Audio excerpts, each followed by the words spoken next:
تو سورۃ انعام جو ہے یہ 165 آیات پر مشتمل یہ مکی صورت ہے۔ مکی کا مطلب یہ کہ ہجرت مدینہ سے پہلے نازل ہوئی ہے جی اور اس میں توحید اور رسالت کے حوالے سے مضامین زیادہ ہیں جی اور اسی پر گفتگو اللہ تبارک و تعالی نے کی ہے۔ نام اس کا انعام ہے اور انعام کہتے ہیں مویشی چوپاؤں کو، چونکہ اس میں مویشی اور چوپاؤں کے احکام بتائے گئے حلت حرمت کے، کیونکہ آپ کو یاد ہوگا سورۃ مائدہ کے اندر اللہ نے دسترخوان بچھائے تھے کھانے پینے کے۔ اب جب کھانے پینے کے دسترخوان بچ جائیں تو ظاہر ہے کہ دسترخوان میں وہی آئے جو کھانے کے قابل حلال ہو، حرام سے اب بچیں۔ اب اس صورت میں اللہ نے حلال حرام بتا دی، یہ حلال ہے، یہ حرام ہے، اس سے بچنا ہے، یہ کھانا ہے۔ تو اب یہ حلت حرمت کا حکام اس میں، اور اس صورت میں اللہ تبارک و تعالی نے توحید کا دعویٰ فرمایا الحمدللہ کہہ کے۔ جیسے پہلی صورت میں الحمدللہ سے شروع کی، ایسے اس صورت کو بھی الحمدللہ سے شروع کیا۔ تو الحمدللہ الذی خلق السماوات والارض کہہ کے تو یہ توحید کا دعویٰ کیا، اور توحید کے دعوے پر 2 نقلی دلائل پیش کیے ہیں اور 17 عقلی دلائل پیش۔ تو اس طریقے سے پوری صورت جو ہے دلائل کے اندر جو ہے وہ ہے منضبط ہے، اور اس کے اندر دیگر پھر ضمنی مضامین ہے، بعض شبہات ہیں، اس کا ازالہ کیا گیا ہے، پھر حلت حرمت کے جانوروں کے احکام پیش کیے گئے ہیں، اور بنیادی طور پہ اس کے اندر یہ حقیقت واضح کی گئی ہے اہل ایمان کے لیے کہ حلال حرام جو ہے کی اتھارٹی اللہ کو ہے۔ اچھا، اللہ کسی چیز کو حلال قرار دیتا وہ حلال، کسی کو حرام قرار دیتا وہ حرام، اور اللہ تبارک و تعالی بذریعہ وحی اپنی انبیاء کرام علیہ الصلوۃ والسلام کو مطلع کرتا ہے، اور انبیاء کرام آگے امت کو بتلاتے ہیں کہ یہ چیز حلال، یہ حرام۔ کوئی شخص اپنی طرف سے کسی چیز کو حلال حرام نہیں کر سکتا۔ جیسے زمانہ جاہلیت میں لوگ کسی چیز کو اپنی مرضی سے حلال حرام کر دیتے تھے، لیکن اے مسلمانوں تم سن لو، یہ کسی کے کرنے سے حلال، کسی کرنے سے حرام نہیں ہوتا۔ لہذا یہ واضح کر دیا اللہ نے اس میں کہ جس چیز کو اللہ نے حلال کر دیا ہو تمہیں حرام کرنے کا حق نہیں ہے، اللہ ہی کو حق ہے کہ اللہ اس کے مطابق یہ بذریعہ وہی آپ کو مطلع کریں۔ یہ حقائق کی صورت میں بیان کیے گئے، اور ظاہر ہے کہ یہ زندگی کی بہت بڑی ضرورت ہے کہ انسان قدم قدم پہ حلال حرام کے بارے میں جو وہ سوال کرتا ہے، لیکن اللہ نے ایسے ضابطے بنا دیے ہیں اور نبیوں نے آ کے اس کو متعین کر دیا ہے۔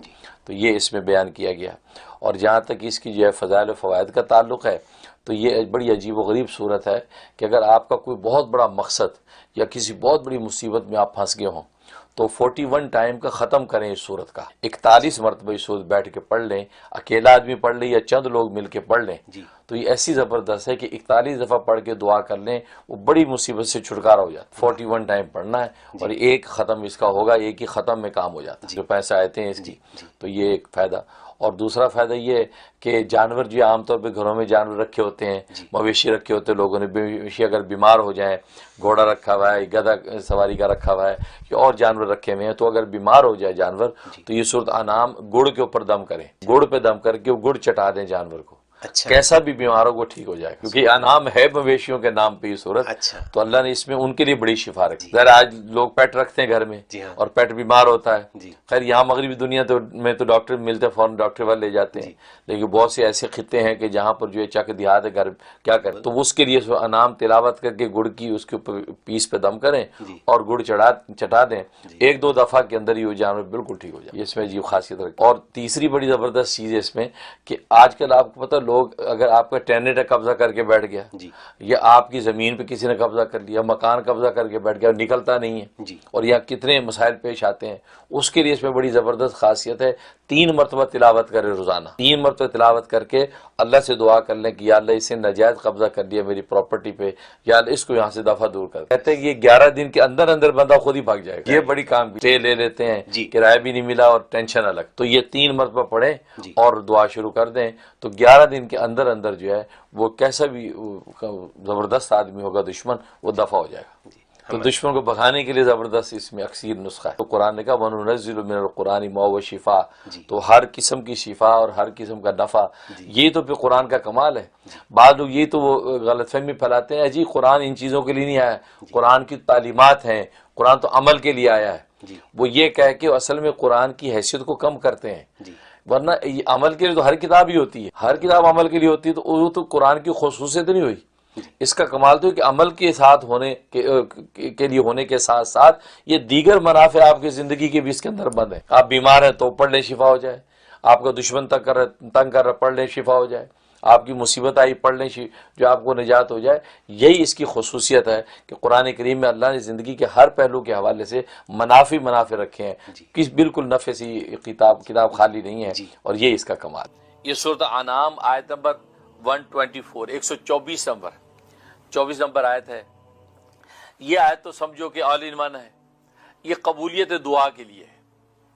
آپ یہ چاہتے جو مانگے وہ مل جائے, جب بھی مانگے مل جائے. تو قبولیت دعا کے لیے, اور دعا کے اندر آپ جو چاہے مانگیں, اس کے لیے اس کے اندر زبردست تاثیر ہے. اس آیت کا کمال یہ ہے کہ اللہ کا لفظ پاس دو جگہ آتا ہے. پاس اللہ کا لفظ دو جگہ آتا ہے. جب آیت پڑھ کے آپ پہلے اللہ پر رکیں گے تو وہاں رک جائیں. اب یہاں پر آپ دعا مانگنا شروع کر دیں. دعا مانگ لیں, اپنی پوری کر لی دعا. اب آگے اللہ کہہ کے وہ آیت کا اگلا ٹکڑا پورا کر لیں. کمال کی تاثیر ہے. آپ 11 مرتبہ بھی ایسا کر لیں گے تو آپ کی دعا قبول ہو جائے گی. اور تہجد کے وقت اگر کوئی بیٹھ کے کرے گا تو دعا کے رد ہونے کا سوال ہی نہیں ہے. تو وہ آیت ہے. اعوذ باللہ من الشیطان الرجیم. وَإِذَا جَاءَتْهُمْ آیَةٌ قَالُوا لَن نُؤْمِنَ حَتَّى نُؤْتَى مِثْلَ مَا أُوتِیَ رُسُلُ اللَّهِ اللَّهُ أَعْلَمُ حَيْثُ يَجْعَلُ رِسَالَتَهُ. ترجمہ. اور جب آتی ہے ان کے پاس کوئی نشانی, کہتے ہیں ہم ہرگز ایمان نہیں لائیں گے یہاں تک کہ ہمیں بھی دیا جائے اس طرح کی چیز جو اللہ تعالیٰ کے رسولوں کو دی گئی ہے. اللہ تعالیٰ خوب جانتا ہے جہاں اس نے رکھنی اپنی رسالت. اصل میں مشرکین مکہ کا ایک مطالبہ تھا کہ یہ نبی کریم صلی اللہ علیہ وسلم معجزات دکھاتے ہیں, طرح طرح کے معجزے آتے ہیں, تو آخر ان کی کیا خصوصیت ہے کہ انہی کے اوپر یہ معجزے اترتے ہیں. آخر ہم تو یہ تو ایک در یتیم ہے, یتیم بچہ اس منزل پہ پہنچ گیا اور مال و دولت و منصب بھی کوئی نہیں ہے, اور ہم تو بڑے بڑے سردار ہیں اور ہمارے تو نسلوں کے نسل سرداری میں چلی آ رہی. آخر کیا اس کی خصوصیت, اس کو یہ مل گیا کمال کہ اس کے ہاتھ میں معجزے ظاہر ہوتے ہیں, ہمارے ساتھ کیوں نہیں ہوتا؟ اگر اللہ تبارک و تعالی ہمیں بھی اس طرح کی نشانیاں دے, ایسے معجزہ ہمارے ہاتھ سے ظاہر کرے, تو پھر ہم سوچیں گے کہ ہم اس رسول کو مانے کہ نہ مانے. یہ اس طرح کے مطالبہ ہے کہ اس پر اللہ تبارک و تعالی آیت اتاری کہ بھائی یہ جو نشانیاں آتی ہیں نا نبیوں کے پاس, یہ اللہ جو ہے جس کو چاہے رسالت و نبوت دیتا ہے. یہ استفائی چیز ہے, یہ جو ہے آپ کی اپنے زور کی چیز نہیں ہے. ٹھیک ہے نا. کہتا ہے کہ یہ الیکشن نہیں ہے, سلیکشن ہے. یہ الیکشن نہیں ہے, سلیکشن ہے. اللہ جس کو سلیکٹ کر دیتے اس کو دیتے ہیں, اس کو رسالت ملتی ہے. تو یہ نہیں کہ تم کس میں صلاحیت اس کو دیں جس میں نہیں, ایسا نہیں ہے. اللہ تبارک و تعالی جہاں چاہے رسالت رکھے. لہذا یہ کہنا کہ ہمیں اسی طرح کی نشانی و معجزہ ہمیں بھی ملے جیسے اس کو ملا ہے, یہ نہیں ہو سکتا. اس میں آپ نے دیکھا مثل ما اوتی رسول اللہ, یہ اللہ کا لفظ ہے. یہاں رک جائیں, یہاں پہ دعا کریں, یا اللہ میرا فلاں کام ہو جائے, فلاں حاجت پوری ہے, فلاں مشکل دور ہے, دعا مانگنے خوب. اور لکھا ہے کہ 25 مرتبہ ایک دعا کو دہرائیں تو دی بیسٹ ہے. مطلب کاروبار کی مندی جاری, کاروبار خوب چل جائے, یا اللہ کاروبار خوب چل جائے, یا کاروبار میں برکت, تو 25 مرتبہ اس کو دہرا دیں اپنی دعا کو. اولاد نہیں ہے تو 25 مرتبہ یا اللہ یہ نیک سارے اولاد عطا فرما دے, یا اللہ اولاد دے دے, یا اللہ 25 مرتبہ دہرا دیں. پھر اگلا ٹکڑا پڑھ لیں اللہ عالم حیث یجعل رسالتہ, یہ کہہ کے جو ہے پھر اس کے بعد اختتامی دعا کر کے فارغ ہو جائے. یہ کمال کی چیز ہے. یہ 11 دن میں ہی آثار نظر آنے لگتے ہیں, ورنہ ایک چلے سے اوپر آپ کو جانے کی ضرورت پیش نہیں آئے گی. کیسا بھی مسئلہ ہوگا اللہ تبارک و تعالیٰ پورا کر دیں گے. اور دوسرا فائدہ اس میں, کوئی عہدہ حاصل کرنا چاہتے ہیں آپ, کوئی بادشاہت کا عہدہ ہے, وزارت کا عہدہ ہے, کوئی اور عہدہ لینا چاہتے ہیں, یا اپنی جاب کے اندر کوئی پروموشن چاہتے ہیں, کمال کی تاثیر ہے. اسی آیت کو اسی طرح پڑھیں اور وہ پہلے اللہ کے اوپر وقف کر کے آپ اس پہ اپنے عہدے کی دعا کر لیں, اس کے بعد اس کو پورا کر لیں. تو یہ جو ہے دعا کر لیں اور تہجد وقت کر لیں تو دی بیسٹ ہے, ورنہ کسی بھی نماز کے بعد کر لیں. انشاءاللہ آپ کو جو بھی عہدہ مطلوبہ ہے وہ آپ کو جائز طریقے سے یہ اس میں تاثیر. اس لیے کہ ظاہر ہے کہ دوا اور غذا کی تاثیر یہ خود اللہ تبارک و تعالی ہی پیدا کرتے ہیں. دوا اپنی ذات کے اندر کوئی حیثیت رکھتی نہیں ہے. کتنے دوا کھانے والے ہیں, دوا ساری زندگی کھاتے ہیں, شفا حاصل نہیں ہوتی. کتنے غذا کھانے والے ہیں, ساری زندگی غذا کھاتے ہیں لیکن قوت اور صحت ملتی نہیں ہے. کیوں؟ اس لیے کہ دوا اور غذا یہ خود اپنی تاثیر کو ظاہر کرنے میں اللہ تبارک و تعالیٰ کے محتاج ہیں. اللہ تبارک و تعالیٰ کا اشارہ ہوتا ہے تو اس کے اندر تاثیر ظاہر ہو جاتی ہے. یہاں تک کہ اگر یہ ذریعے نہ بھی ہوں، محض اللہ تبارک و تعالیٰ کا منشا اور مرضی شامل ہو جائے تو بغیر دوا اور غذا کی بھی اللہ تبارک و تعالیٰ اس کی تربیت کر دیتے ہیں۔ اسی طریقے سے علم و اخلاق بھی اس وقت تک نافع نہیں ہو سکتے جب تک اللہ تبارک و تعالیٰ کا فضل نہ ہو۔ جب اللہ تبارک و تعالیٰ کا فضل شامل حال ہوتا ہے تو تھوڑا سا علم بھی اس کے لیے نافع ہو جاتا ہے اور وہ تھوڑی سی روشنی بھی اپنی منزل کو پا لیتا ہے۔ لیکن اگر اللہ تبارک و تعالیٰ کا فضل شامل حال نہ ہو تو ہزاروں ڈھیروں چراغ بلکہ آفتاب کی روشنی بھی ہو تو بھی وہ ہدایت کی منزل کو دیکھ نہیں سکتا، اس لیے وہ دل کا اندھا رہتا ہے۔ جب دل کا اندھا رہتا ہے تو آنکھیں ٹیڑھی ہو جاتی ہیں، آنکھوں کے رنگ بدل جاتے ہیں، اس عداوت کی رنگ کے اندر ہر چیز اس کو بری لگتی ہے۔ لیکن اللہ تبارک و تعالیٰ کی رحمت ہوتی ہے تو اللہ تبارک و تعالیٰ اس علم و اخلاق کو اس کی ذات کے لیے نافع بنا دیتے ہیں۔ اور اس بات کا اعلان اللہ تبارک و تعالیٰ انسان کے پیدا ہوتے ہی کر دیتے ہیں۔ جب بچہ پیدا ہوتا ہے تو اذان کا حکم ہے کہ اس کے سیدھے کان میں اذان دیں اور اس کے الٹے کان میں اقامت کریں، اور اس آنے والی اس کمزور ناتواں بچے کو یہ خبر دے دیں کہ بھلے تو اس وقت ناتواں ہے، اپنی مرضی سے اٹھا کے کھا نہیں سکتا، اپنی مرضی سے چل نہیں سکتا، اپنی مرضی سے بول نہیں سکتا، اپنی مرضی سے کسی کو پہچان نہیں سکتا، گویا کہ اس دنیا کے اندر جینے کے جو طریقے ہیں اور ترقی کی جتنی راہیں ان سے بالکل تو بے خبر ہے، لیکن اسے ایک ذات کی خبر اگر تو رکھ لے، اس ذات سے اگر تو باخبر ہو جائے تو پھر ساری کی ساری خبریں تیرے قدموں میں آ جائیں گی۔ اور وہ ذات کون سی ہے؟ اللہ اکبر، اللہ سب سے بڑا ہے۔ اللہ اکبر، اللہ سب سے بڑا ہے۔ اللہ اکبر، اللہ سب سے بڑا ہے۔ اللہ اکبر، اللہ سب سے بڑا ہے، کیونکہ 4 مرتبہ اذان کے اندر اس کو دہرایا جاتا ہے، اس لیے کہ سمتیں 4 ہیں، انسان کے شب و روز کی احوال 4 ہیں، کہیں مشرق ہے، کہیں مغرب ہے، کہیں شمال ہے، کہیں جنوب ہے، خود انسان کی حالتیں بھی 4 ہیں۔ اس کی تنہائی کی حالت ہے، جلوت اور مجلس کی حالت ہے، اور اسی طریقے سے دن کی حالت ہے، رات کی حالت ہے، 4 اس کی حالتیں ہیں۔ تو گویا کہ کسی بھی حالت میں دنیا کی کسی بھی سمت میں اگر تو ہوگا، بھلے تو ناتواں اور کمزور ہے، لیکن اس ذات سے اگر تو باخبر رہا تو ساری کی ساری طاقتیں تیرے قدموں میں ہیں۔ تو گویا کہ پیدا ہوتی اللہ تبارک و تعالی پیغام اس کے قلب کے اندر پیوست کر دیتے ہیں، اور پھر اقامت کے اندر مزید اس کو اور پختہ کر دیتے ہیں، گویا کہ اشارہ ایک بات کی طرف کر دیتے ہیں کہ اب جب تو بڑا ہوگا تو تجھ پر ایک نماز لازم کی جائے گی، اور نماز وہ اصل عبادت تیری نماز ہی ہے۔ باقی جو عبادتیں وہ مشروط عبادتیں ہیں، کسی پر واجب ہیں، کسی پر نہیں ہیں، لیکن نماز ایک ایسی عبادت ہوگی، تو اگر امیر ہوگا تو بھی تجھ پر واجب ہوگی، تو غریب ہوگا تو بھی تجھ پر واجب ہوگی، تو کمزور ہوگا تو بھی تجھ پر واجب ہوگی، تو طاقتور قوی پہلوان ہوگا تو بھی تجھ پر واجب ہوگی، مرد ہوگا تو بھی واجب ہوگی، عورت ہوگی تو بھی واجب ہوگی۔ گویا کہ کس حال میں تو ہوگا، یہ نماز کی عبادت تجھ پر واجب ہوگی۔ گویا کہ یہ اصل عبادت اور یہ وظیفہ تیری زندگی کا صرف نماز ہے۔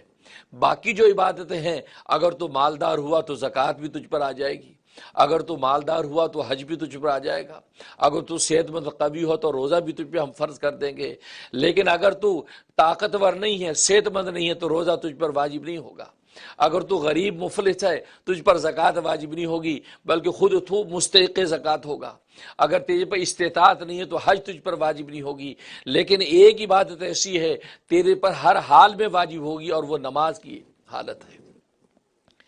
تو جب بڑا ہوگا تو تجھے پتہ چلے گا کہ اس نماز کے لیے ایک اذان ہوگی اور اذان کے بعد ایک اقامت ہوگی۔ تو گویا کہ یہ بتلا دیا کہ جیسے دنیا کے اندر جب تو آئے گا تو اذان ہوگی، اور اذان کے بعد اقامت، اور اقامت کے بعد نماز کھڑی ہو جائے گی، امام کہے گا اللہ اکبر۔ تو اشارہ اس بات کی طرف کر دیا کہ طاقتور ذات سے تو باخبر تو رہے گا، لیکن یہ نہ سمجھنا کہ دنیا میں تو ہمیشہ ہمیشہ رہے گا۔ تو دنیا میں ہمیشہ رہنے کے لیے نہیں آیا، تو دنیا میں اصل میں تو رہنے کے لیے نہیں آیا، بلکہ اس دنیا کے اندر تو گویا کہ مرنے کے لیے آیا ہے۔ یہ ساری زندگی 70-80 سال کی زندگی یہ تو سب مرنے کے سامان کرے گا، جینے کے سامان نہیں ہے۔ جن کو ہم جینے کے سامان کہتے ہیں، حقیقت میں یہ مرنے کے سامان ہے۔ یہ مرنے کے سلیقے انسان سیکھتا ہے کہ مجھے مرنا کیسے ہے، مجھے مرنا کیسے ہے۔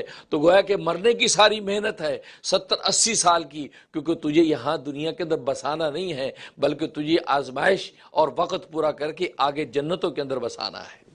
تو جب وہ دنیا کے اندر آ کے دیکھے گا اللہ اکبر کر کے اذان ہوئی، اذان کے بعد اقامت ہوئی، تو نماز کھڑی ہونے میں وقت کیا رہا؟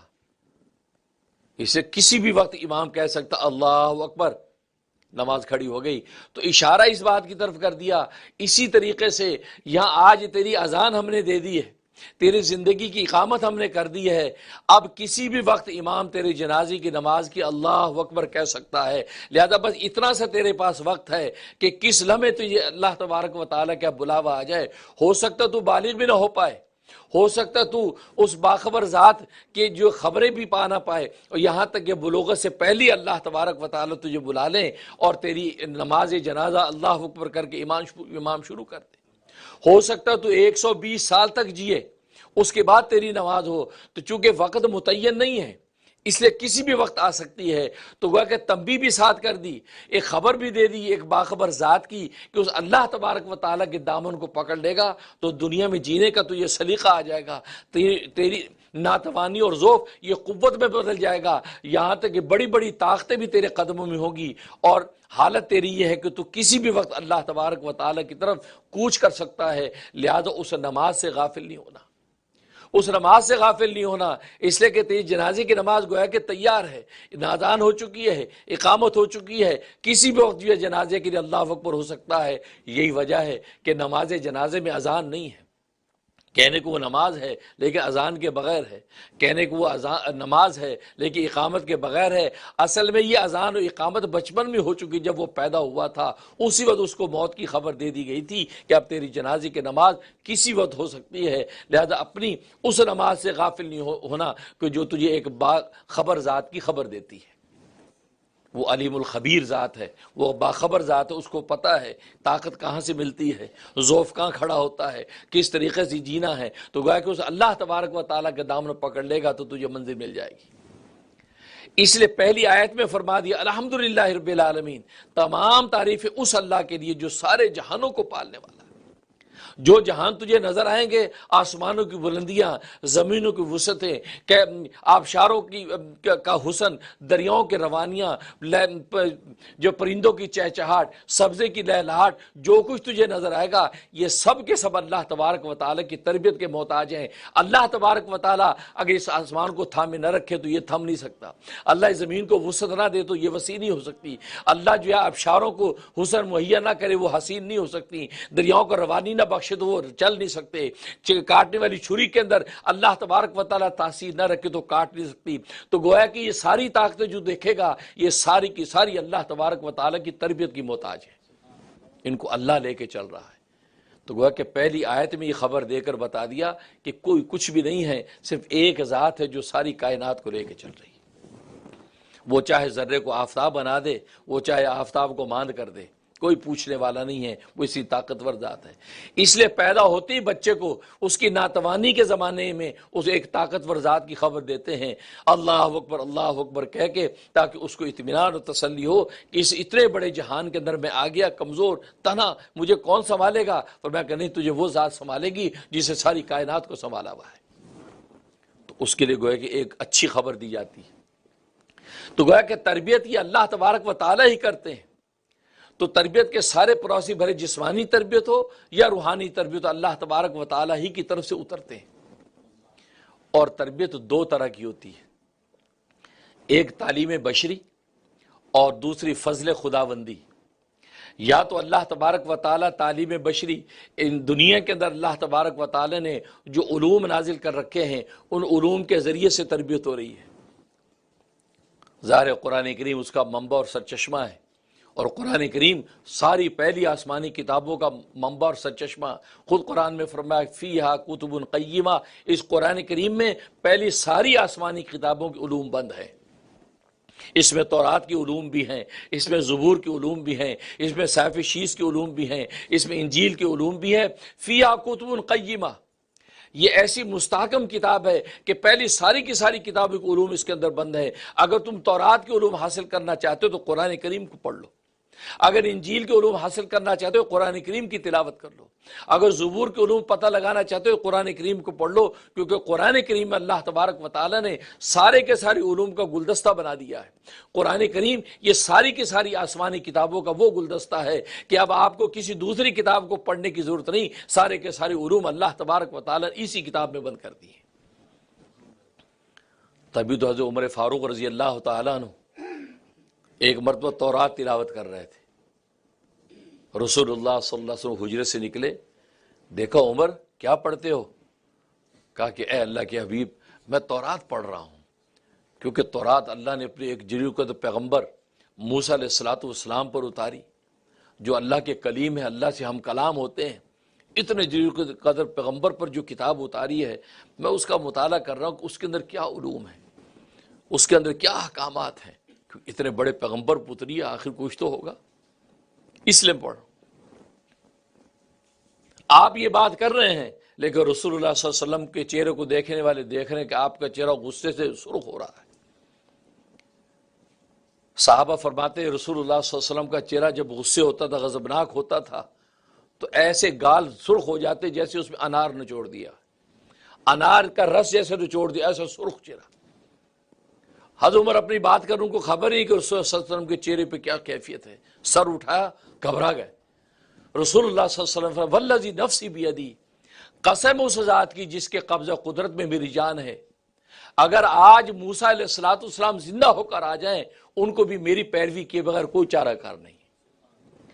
جس پیغمبر کو اتنا جلیل القدر پیغمبر تو کہہ رہا ہے، وہ میرے زمانے میں اگر آ جائے تو وہ میری پیروی کرے گا، وہ تیری صف کے اندر بیٹھے گا، وہ میری پیروی کے بغیر اس کا کوئی چارہ نہیں ہے۔ میں قرآن لے کے آیا ہوں، قرآن کے سامنے اب کسی کی کوئی حقیقت نہیں۔ تو گویا کہ بتلا یہ دیا کہ قرآن کریم کو دیکھ لو، قرآن کریم کے اندر ساری کتابیں بند ہیں۔ تورات نے جو پیغام دیے وہ پیغام اس کے اندر موجود، زبور نے جو پیغام دیے زبور کے پیغام اس کے اندر موجود۔ تورات اکیلی پڑھنے کی ضرورت نہیں، زبور پڑھنے کی ضرورت نہیں، کیونکہ اسی قرآن نے خبر دے دی ہے کہ اس تورات کے اندر تعریف کر لی ہے، اس کو بدل دیا ہے، اس کے احکام چینج کر دیے ہیں، ادھر سے ادھر کر دیے ہیں۔ اب اگر آپ ڈائریکٹ تورات انجیل پڑھنے لگیں گے تو آپ گمراہ ہو جائیں گے۔ آپ کو کیا خبر کون سا حکم کہاں سے کہاں بدل دیا۔ ہاں جب قرآن کریم پڑھو گے تو قرآن کریم اس کے انہی علوم کی خبر دے گا جو سچے اور حق علوم تھے، جو آسمانوں سے اللہ تبارک و تعالیٰ کتاب میں اتارے تھے۔ تو تعلیم بشری، تو آسمانوں سے جو علوم اترتے ہیں اس تعلیم بشری کے ذریعے سے اللہ تبارک و تعالیٰ تربیت کرتے ہیں۔ چاہے علوم کسبیہ دنیا کے اندر، ہم مدارس کے اندر، مساجد کے اندر، مکاتب کے اندر، اسکولوں کے اندر، یونیورسٹیوں کالجوں کے اندر جا جا کے لوگ علم حاصل کر رہے ہیں، یہ تعلیم بشری ہے جو انسانوں کے لیے اللہ تبارک و تعالیٰ نے اتارے ہیں۔ اب انسان اپنے کسب کے ساتھ، اپنی محنت کے ساتھ علم کو حاصل کرتے ہیں۔ تو تربیت کا ایک طریقہ یہ، دوسرا فضل خداوندی۔ فضل خداوندی کا مطلب یہ ہے کہ وہ دنیا کی اس تعلیم بشری کا انسان محتاج نہیں ہوتا، محض اللہ تبارک و تعالیٰ کے فضل کا محتاج ہوتا ہے۔ اللہ تبارک و تعالیٰ اپنی فضل سے براہ راست وہ علوم عطا کر دیتے ہیں، اور یہ صرف انبیاء کرام علیہ الصلوۃ والسلام کے لیے ہوتا ہے۔ انبیاء کرام علیہ الصلوۃ والسلام کو اللہ تبارک و تعالیٰ اپنے فضل سے علوم عطا کر دیتے ہیں، وہ کسی کے سامنے بیٹھ کر پڑھتے نہیں ہیں، کسی کے سامنے بیٹھ کے علم حاصل نہیں کرتے، بلکہ براہ راست اللہ تبارک و تعالیٰ ان کو علوم عطا کرتے ہیں۔ یہ فضل خداوندی، اور یہ اللہ تبارک و تعالیٰ صرف انبیاء کے ساتھ کرتے ہیں۔ انبیاء کرام علیہ الصلوۃ والسلام کو اللہ تبارک و تعالیٰ اپنے فضل سے براہ راست علوم عطا کرتے ہیں۔ حضرت عیسیٰ علیہ الصلوۃ والسلام چھوٹے بچے ہیں، ماں نے استاد کے پاس بٹھا دیا، کہا کہ انہیں پڑھائیے۔ تو استاد نے کہا پڑھو الف، سب سے پہلا حروف تہجی الف، کیونکہ ظاہر ہے جب پڑھنا شروع کرتے آپ الفابیٹ سب سے پہلے، انگریزی پڑھی تو ABC پہلے یاد کراتے ہیں، الف با تا سا عربی میں پہلے یاد کراتے ہیں، اردو پڑھنی علی بے تے سے، وہ سب، تو گویا کہ الفابیٹ سب سے پہلے انہوں نے کہا پڑھو الف۔ آپ نے فرمایا الف کا کیا مطلب ہے؟ استاد نے سر اٹھایا ہے، یہ بچہ جو ابھی الف با پڑھنے والا بچہ یہ مجھ سے یہ کیا سوال کر کیا کہا جی الف تو آپ نے پڑھائی، الف کا معنی کیا ہے، مطلب کیا ہے اس کا؟ استاد کہتا ہے اس کا کوئی مطلب نہیں ہوتا، بس پڑھو۔ کہ بہت خوب، آپ کو جس کا مطلب پتہ نہیں وہ مجھے پڑھا رہے ہیں، لہٰذا ایسے استاد کا مجھے نہیں پڑھنا، اٹھ کے چلے۔ کیوں؟ آسمانوں پہ فیصلے ہو گئے تھے کہ اس کو علم براہ راست ہم دیں گے، دنیا کا یہ محتاج نہیں ہوگا۔ جس استاد کو الف کا مطلب پتہ نہیں ہے وہ استاد کیا پڑھائے گا؟ تو اشارہ یہ تھا کہ یہ دنیا کے استادوں کا محتاج نہیں، یہ استادوں کا استاد، گویا کہ ساری کائنات کا جو عالم ہے وہ اللہ تبارک و تعالیٰ کی ذات کا محتاج ہے۔ اللہ تبارک و تعالیٰ براہ راست اس کو علم عطا کریں گے، اور کیا، اور ایسا علم عطا کیا کہ کائنات کے لوگ اس وقت کے حیران ہو گئے۔ وہ علم طبیعات عطا کی جس کو آج آپ علم فزکس کہتے ہیں۔ فزکس آج ساری آپ کی سائنس اور ٹیکنالوجی فزکس سے چلتی نظر آتی ہے۔ آپ کے فزکس کے اصولوں پر ہوائی جہاز اڑتے نظر آتے ہیں۔ اللہ تبارک و تعالیٰ نے وہ علم آپ کو ایسے انداز سے عطا کیا، معجزاتی انداز سے عطا کیا۔ آپ نے بھی ایک مٹی کی چڑیا بنا کر اس میں پھونک ماری، وہ ہوائی جہاز کی طرح اڑ رہی ہے۔ جس اصول کو فزکس کے اصول پر آپ نے آج ہوائی جہاز اڑایا، اللہ تبارک و تعالیٰ نے موسیٰ علیہ السلام کے ہاتھ پر اپنے فضل سے براہ راست معجزاتی شکل میں چڑیا اڑا کے دکھا دی۔ ظاہر اس زمانے میں فزکس اپنے کمال پر تھا تو لوگ حیران ہوئے کہ یار یہ چڑیا اڑ گئی، یہ ہمارے فزکس کے اصول کے مطابق یہ اڑ تو سکتی نہیں، اڑی کیسے؟ اصول تو وہی استعمال ہوا، لیکن یہ اللہ کے فضل سے براہ راست استعمال ہو رہا ہے۔ اور دوسرا، میڈیکل سائنس اپنی انتہا پر تھی، عروج پر، ایسی بیماریوں کا علاج کر ڈالتے تھے جس کی کوئی نظیر نہیں ہے۔ اللہ تبارک و تعالیٰ نے عیسیٰ علیہ السلام کو اسی رنگ کا معجزہ اور کمال عطا کیا کہ آپ بیماری تو بیماری، ایسی بیماریاں جو لا علاج، مادرزاد اندھا پیدا، اس کا علاج اس وقت علم طب کے پاس نہیں تھا، اس وقت کی میڈیکل سائنس کے پاس نہیں تھا۔ اللہ تبارک و تعالیٰ نے آپ کو یہ معجزہ کمال عطا کیا، آپ اس کی آنکھوں پہ ہاتھ پھیرتے وہ بینا ہو جاتا۔ اس وقت کے اطباء حیران ہو گئے ہیں، ہمارے میڈیکل سائنس کے اصول میں تو اس کا علاج ہی نہیں ہے، یہ اس نے بینا کر دی۔ برس کا مرض، برس جو ہو جاتا ہے تو برس کے مرض کا علاج آج میڈیکل سائنس میں نہیں ہے۔ اللہ تبارک و تعالی نے آپ کو معجزاتی طور پہ ایسا عطا کیا، آپ جس پہ ہاتھ پھیر دیتے اس کا برس کا مرض ختم ہو جاتا۔ اور تو اور اس وقت میڈیکل سائنس کے آج پوری کائنات کے پاس موت کا کوئی علاج نہیں کہ مرنے والے کو زندہ کریں، مرنے والے کو زندہ کریں۔ اللہ تبارک و تعالی نے آپ کو وہ معجزہ اور کمال عطا کیا، آپ مردے کو زندہ کر رہے ہیں۔ قم باذن اللہ کہتے ہیں مردہ کھڑا ہو جاتا۔ تو میڈیکل سائنس نے سمجھ لیا کہ نہیں، یہ جو اس شخص کے پاس ہے یہ کوئی میڈیکل سائنس نہیں ہے۔ اگر یہ میڈیکل اور علم طب کا کوئی اصول ہوتا تو ہم بھی بڑے بڑے ماہر ہیں، تو ضرور ہمیں وہ اصول پتا ہوتا کہ جس اصول کے تحت یہ مردے کو زندہ کر رہا ہے، یہ برس والے کو شفا یاب کر رہا ہے، یہ جو مادرزا اندھے کو جو بینا کر رہا ہے، ہمیں خبر ہوتی۔ معلوم ہے کہ یہ ہمیں جب خبر نہیں ہے تو معلوم ہے کہ واقعی یہ اللہ کے پیغمبر ہے۔ محبت والوں نے مان لیا اور عداوت والوں نے مخالفت کی، کیونکہ ظاہر ہے کہ وہ پرسنالٹی کلیش ہو گیا کہ اوہ یہ کیا بھئی، یہ ہم سے اوپر جا رہا ہے، نہ پڑھا ہے نہ لکھا ہے اور ایسی چیزیں پیش کر رہا ہے، یہ تو لگتا ہے جادوگر ہے، اور یہ ایسا جادوگر ہے کہ بھئی اس کی یہ تو ہماری عقل میں بات نہیں آ رہی۔ تو معلوم یہ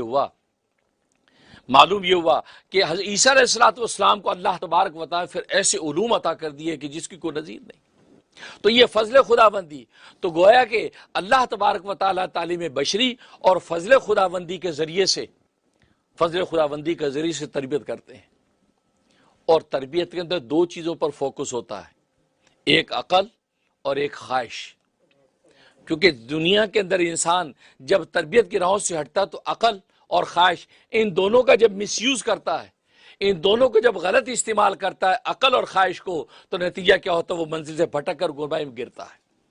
اور تربیت میں ان دونوں چیزوں کو فوکس کیا جاتا ہے، اس کی عقل کو اعتدال پر رکھا جاتا ہے، اس کی خواہشات کو اعتدال پر رکھا جاتا ہے، ناجائز خواہشات کے جال کاٹے جاتے ہیں، عقل کے فطور کو فنا کیا جاتا ہے۔ یہاں تک کہ جب اس پر تربیت ہوتی ہے تو تین طرح کے لوگ سامنے آتے ہیں۔ بعض وہ لوگ ہیں کہ جن کی عقل خواہش پر غالب ہو جاتی ہے، بعض وہ لوگ ہیں جن کی خواہش عقل پر غالب ہو جاتی ہے، اور بعض وہ لوگ ہیں کہ جن کی عقل اور خواہش میں کشاکشی رہتی ہے، کبھی عقل اس کو ڈھا دیتی ہے، کبھی خواہش اس کو ڈھا دیتی ہے، تو گویا کہ اس انداز سے وہ چلتے ہیں، تو تین طرح کی صورتحال پیدا ہو جاتی ہے۔ چنانچہ انسان مدارس میں، مساجد میں، خانقاہوں میں، اللہ والوں کی صحبت میں جب پہنچتا ہے تو وہ اسی چیزوں کو فوکس کر کے عقل اور خواہش، یہاں تک کہ دنیا کی جو یونیورسٹی اور کالجز ہیں وہاں بھی انسان جب پڑھنے جاتا ہے تو ظاہر کہ اس تعلیم کا اصول تو وہی ہے، آپ اپنی عقل کو خواہش پر غالب رکھیں، کیونکہ انسان کی فطری خواہش یہی ہوتی ہے جس میں تکاسل ہے، جس میں سستی ہے، جس کے اندر جو ہے وہ ان چیزوں سے، مشقت سے بچنا ہے، یہ انسان کی فطرت کا حصہ ہے۔ ظاہر ہے کہ دنیا کی علوم ہو یا آخرت کی علوم ہو، وہ اس خواہش کو دبائے بغیر نہیں حاصل ہو سکتے۔ یا دنیا کی علوم کو بھی ترقی کرنے والے لوگ کیا کرتے ہیں؟ وہ اپنی خواہشوں کو مارتے ہیں، اپنی نیندیں حرام کرتے ہیں، اپنا کھانا کم کرتے ہیں، دن رات پڑھنے میں لگاتے ہیں، جو سٹڈی کرتے ہیں وہ اپنی سٹڈی کر کے تھیسس تیار کر رہے ہیں، سٹڈی کر رہے ہیں، تو گویا کہ تو اس کے اندر ظاہر ہے کتنی خواہشات کا خون کر کے وہ آگے بڑھ رہے ہیں۔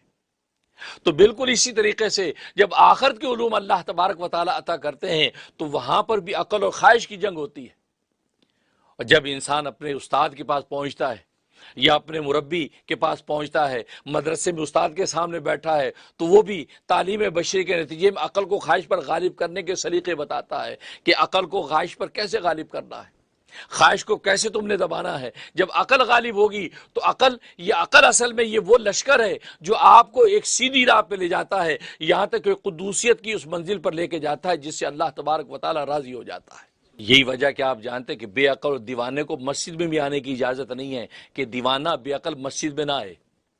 کیوں نہ آئے؟ اس لیے اس کے پاس عقل نہیں ہے۔ جب عقل نہیں ہے تو عبادت کا اہل نہیں ہے۔ یہ عبادت کے لیے عقل چاہیے، اس لیے کہ عقل جب اللہ اکبر کر کے ہاتھ باندھے گا، اس کی عقل اس کو روک کے رکھے گی بھی کب تک ہاتھ باندھنے، کتنی دیر کھڑا ہونا ہے اور کیا پڑھنا ہے، کیونکہ عقل کا معنی ہوتا ہے روکنا۔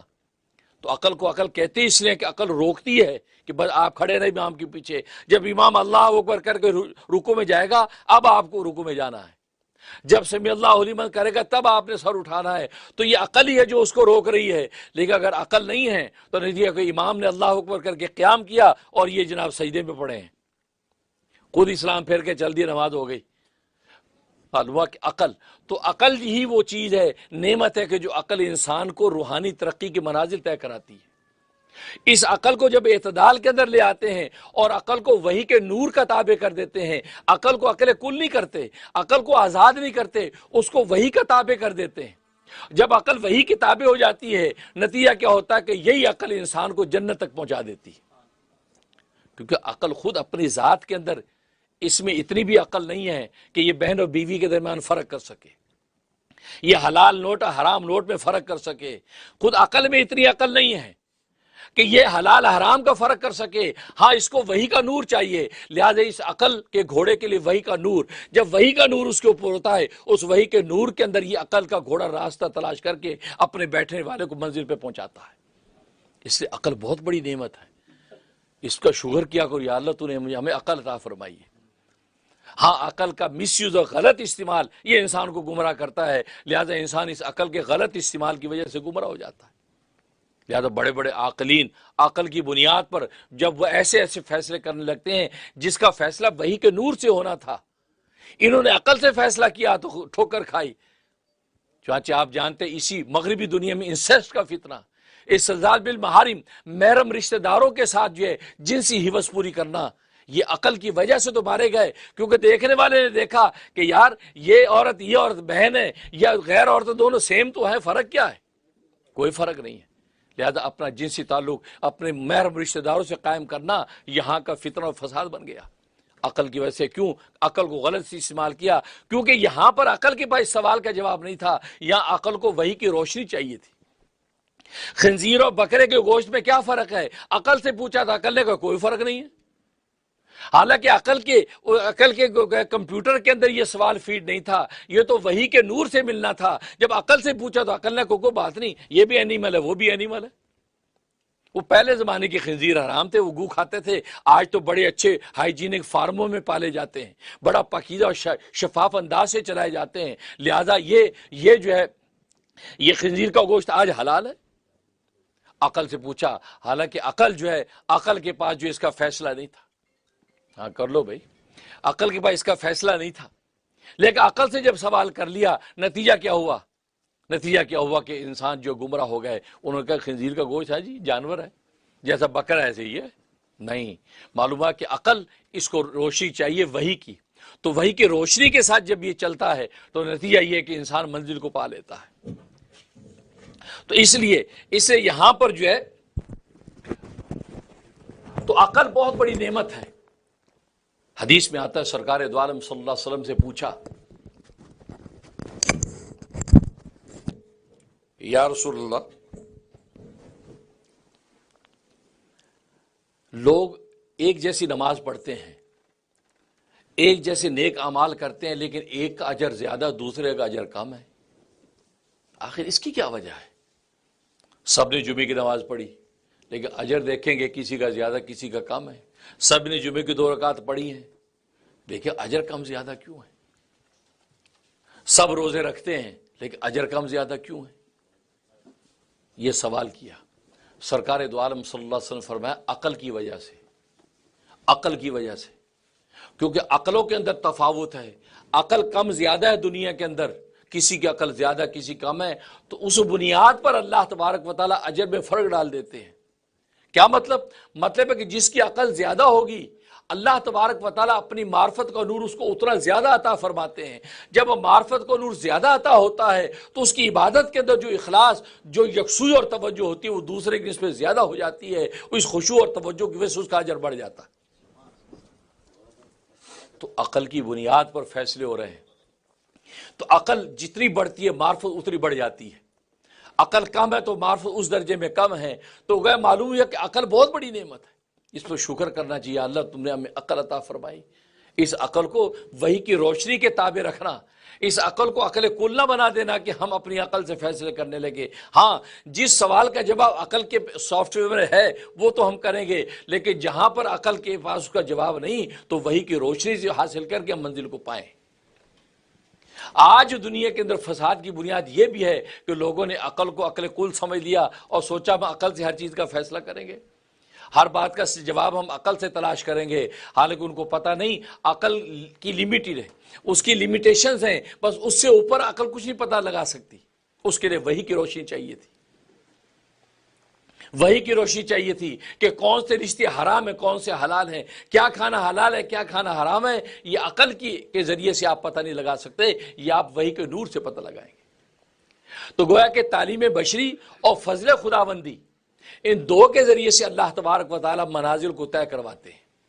اور تعلیم بشری کے اندر ایک تو مدارس ہیں جس کے اندر قرآن سنت کے علوم آپ حاصل کر رہے ہیں، اسکول کالج یونیورسٹیز ہیں جہاں پر اپنے اپنے فن کے علوم حاصل کر رہے ہیں، اور دوسری خانقاہیں ہیں جہاں اخلاق سنور رہے ہیں، انسانوں کے اخلاق درست کیے جاتے ہیں. کیوں کہ جیسے میں نے بتایا جسمانی تربیت کے لیے غذا اور دوا کی ضرورت ہے.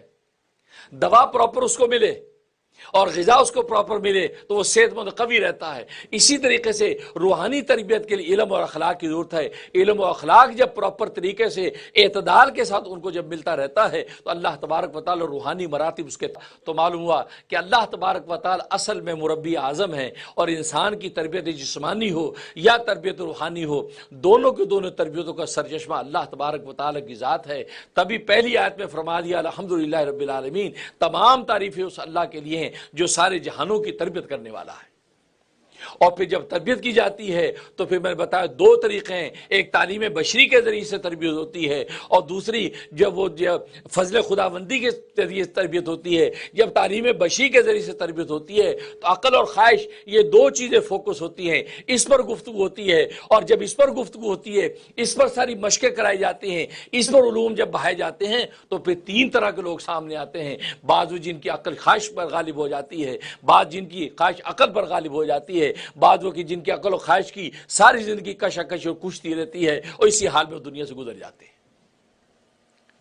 باقی موضوع انشاءاللہ آئندہ بیان کروں گا. اللہ سے دعا ہے کہ اللہ تبارک و تعالی اپنے فضل و رحمت سے تعلیم بشری کی حقیقت ہمیں نصیب فرمائے اور ہم وحی کے نور کے ذریعے سے اپنی عقل کو استعمال کر کے اللہ تبارک و تعالی کو پالیں.